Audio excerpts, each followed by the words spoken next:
And wasn't it used in the last election as a way to get people out who might not have been so motivated to come out before, but if they could vote against gay marriage, then you go up the ticket of the presidential, senator, congressional races, and you'll vote a certain way. Right, absolutely. Well, and this is really the top of the ticket in California. There's not a gubernatorial race, there's not a Senate race, so this is really the big race there. And that's, in every sort of election where there's a sea change, the other side entrenches, and that's what they're really trying to do with this in California. You've been following reproductive rights cases as well, ballot initiatives? I've been following a little bit, I think it's called Prop 4 there, but not all that closely. What I'm seeing is actually a kind of synergy between the parental notification amendment there in California and the anti-gay one, but the anti-gay one is definitely in the lead in California. Christina Wilfork, talk about reproductive rights initiatives around the country. Well, we have two others outside of California. So you have the redefinition of the person and the egg, in essence making the egg the rights of a person in Colorado. And then you have the abortion ban, again, in South Dakota. Now, it's described as having exceptions, but even OBGYN doctors have said, look, with 2,400 words in this law, the exceptions are so vaguely written, there's no way anyone is going to risk providing an abortion to a woman who needs this and risk going to jail. But what's been fascinating this year is that many of the ballot measures that we saw, and there were an additional 4 that attempted to qualify in different states, Montana, Missouri, Georgia, and Oregon, that failed to take hold at the signature gathering level. And I think because many of these ideas are extreme and out of the priorities that we need for women's reproductive health and freedom.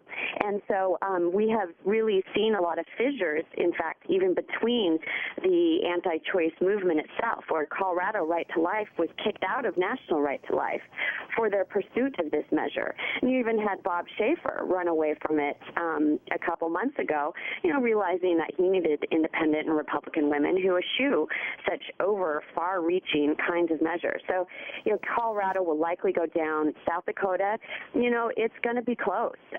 We had a staff member on the ground there over the last few days, and they're doing as much education and door-to-door as they can, but they don't have the resources that they did in 2006. And it is a very conservative state that, by the way, already has the most amount of restrictions existing on abortion and access to abortion. So this is a test case for the right wing. They're trying to get to Roe. That's where they ultimately want to go with these ballot measures. But in some places, they may just be a bit too much for voters. And in all these ballot initiatives, and we're going to show a series of maps now for our TV viewers, for radio listeners. You can go to our website to see them at democracynow.org. You've got the states that have these initiatives, and then the ones with the ban sign, the prohibition sign, are the ones where the initiative actually failed to get on the ballot.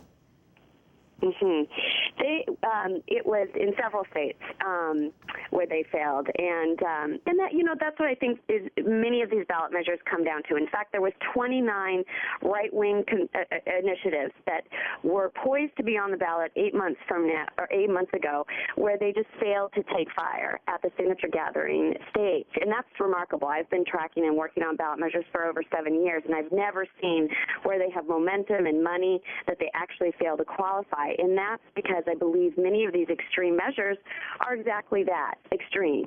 And these right-wing efforts on the ballot to divide and distract voters are just not what people want in a change versus more of the same kind of election.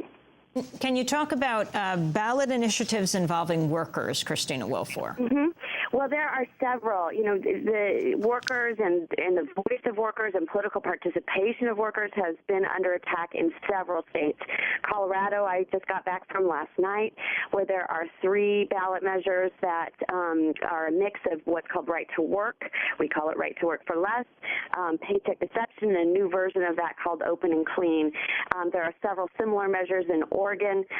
There's also this so-called open and clean, which has to do with limiting who can participate in political campaigns if they have a sole source contract with the state.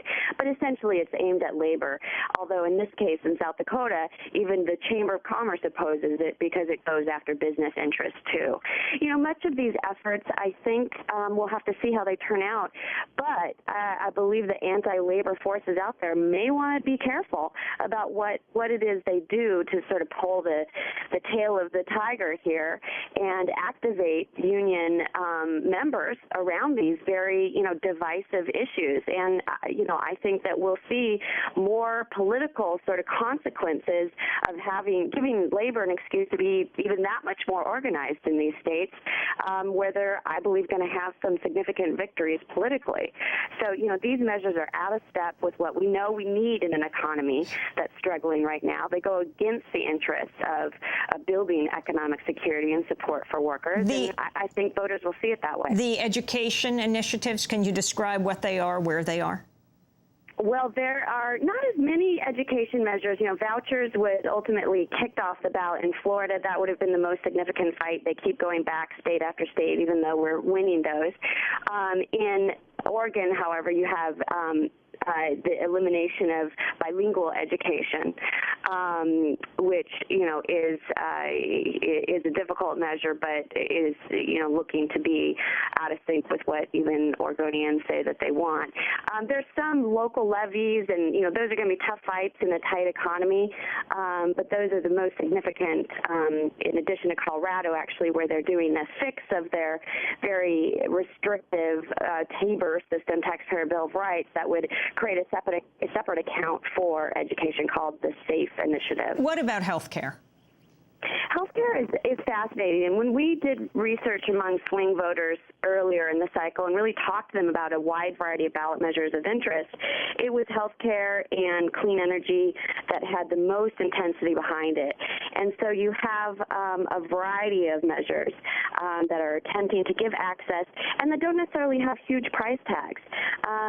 From the stem cell research, allowing stem cell research for cures in Michigan, home care measure in Missouri and Washington State that creates an authority to give and provide long-term and children's home care.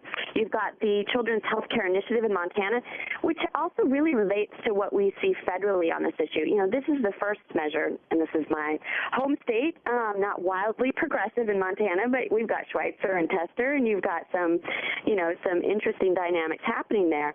And while the anti-choice initiative, the abortion ban, failed to qualify, you had this embraced by voters at the signature gathering stage. So that, I think, tells you what this dynamic, this election is sizing up to be. And you even have Senator Baucus saying, look, if we do this in Montana and if we pass children's health care in a red state, this means that we need to go into the first 100 days of Congress and go after S-chip again, which was vetoed by Bush last spring.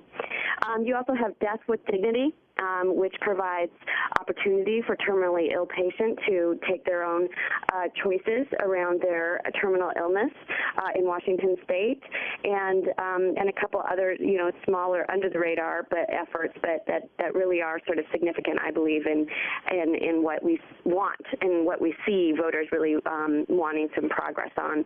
Issue of energy, Christina Wilfore, who heads up the Ballot Initiative Strategy Center, California, Colorado, Missouri. Mm-hmm. I think we're going to have more of a mixed bag, and certainly if you look at the California measures, there's some controversy within that. But just the existence of this, we've never seen as many energy measures on the ballot before, and I think this relates to the fact that it connects to nearly everything that is important to voters this cycle: independence and freedom, the economy and jobs, security, a clean environment. We clearly have shifted from what were more traditional, just environmental sort of issues to this being a broader, that's connected to broader sort of themes. So you have the alternative fuels measure in California, with also the clean and solar energy. The TBU Boone Pickens measure is getting a lot of attention because of the component of the state buying bonds. But the Missouri measure we've spent a lot of time on, which is a clean energy, setting up renewable portfolio standards. And what was fascinating is that the polling showed that to be against that measure increased a candidate's negatives. So it was one of the most important reasons in defining candidates.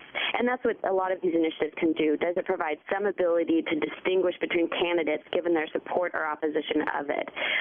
So being for it, really put a different sort of take on the candidate, that they were forward-thinking, they were interested in jobs and security for the state. And so it's played out that level to some degree with some of the tighter state legislative races in Missouri. Well, I want to thank you, Christine Wilfore, for joining us and giving us that map of the ballot initiatives around the country, Executive Director of the Ballot Initiative Strategy Center. And thanks very much to Richard Kim at the Nation Institute. And we'll be working with the Nation tonight on our 5-hour coverage of this historic election. Stay with us. Thank you.